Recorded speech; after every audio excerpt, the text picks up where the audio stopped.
আশাকর্মীদের বিক্ষোভে উত্তাল স্বাস্থ্য ভবন চত্বর। আশাকর্মীদের স্বাস্থ্য ভবন অভিযান ঘিরেও পারদ চড়ছে। আর এই কর্মসূচি পূর্ব ঘোষিত। এর আগে থেকে প্রস্তুতি ছিল পুলিশ। স্বাস্থ্য ভবনের বাইরে লোহার দুর্গ এবং ব্যারিকেড করে রেখেছিল পুলিশ। সেই ব্যারিকেড পেরিয়ে স্বাস্থ্য ভবনের দিকে এগোতে পুলিশের সঙ্গে ধস্তাধস্তি শুরু হয় পুলিশের ধরপাকড়।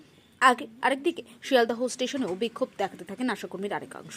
তাদের মধ্যে অনেকে অসুস্থ হয়ে পড়েন। বর্ধমান, বাঁকুড়া, পুরুলিয়া এমনকি উত্তরবঙ্গ থেকে এসেও তিনি বিক্ষোভ দেখান।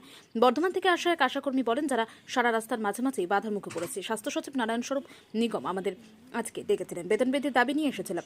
দাবি রাখলাম ৫,২৫০ টাকা বেতন থেকে ১৫,০০০ টাকা করা হোক, কিন্তু এই সমস্ত আশাকর্মীদের শিয়ালদহ স্টেশনের বাইরে বেরোতে দেওয়া হয়নি। আশাকর্মীদের দাবি, তাদের স্বাস্থ্য সচিবই কথা বলার জন্য ডেকে পাঠিয়েছিলেন, কিন্তু স্টেশনেই পুলিশ আটকে দেন। আমাদেরকে কেন এখানে বাধা দেওয়া হচ্ছে? আমরা করে আমাদের বক্তব্য নেই? আমরা তো দেশের নাগরিক, আমার তো বক্তব্য আছে, সেটা কেন স্বাধীনভাবে আমাকে বলতে দেওয়া হবে না? উনি এই দেশের নাগরিক, মন্ত্রী, পুলিশরা এই দেশের নাগরিক, যতই মাইনে বেশি পান, আমারও সমান বাঁচার অধিকার আছে এই দুনিয়ায়।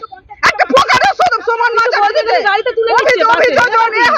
তারা জানে না যে ইকোসিস্টেম আছে, সবার সমান বাঁচার অধিকার আছে, তার টাকা পয়সা আছে তাদের কাছে। এটা কেমন? আর এদিকে আমার নাম কনকলতা আদক। আমাদের আশায় আমরা এসেছি। আমাদের উনি প্রমিস করেছিলেন যে আপনারা এলে আপনাদের কাজ হবে, সেই কারণে আমরা এসেছি। এখন এবার টর্চার করলে হয়? আমরা কেউ কিছু বলতে গেলে আমাদের তুলে বলছে, বাসে করে তুলে নিয়ে যাচ্ছে। আবার কি এগুলো এরকম করা উচিত ছিল? আপনি বলেছিলেন আমরা স্বাস্থ্য ভবন যাচ্ছি তো না, আমাদের পুলিশরা ধরে তুলে নিচ্ছে, আমাদেরকে ট্রেনে তুলে নিয়ে চলে যাচ্ছে। তবে আমরা সারা কাজ করছি, আমাদের বেতন বাড়াতে হবে। আশা করি না তাহলে চলবে। আমাদের দাবি, যে দাবিগুলো স্বাস্থ্য ভবনের, ওনারা বলেন আজকে এলে সবকিছু সলিউশন হয়। এখন উনি দেখছি এরকম পুলিশ দিয়ে সরিয়ে দিচ্ছে। আমার নাম শ্রীলেখা রয়।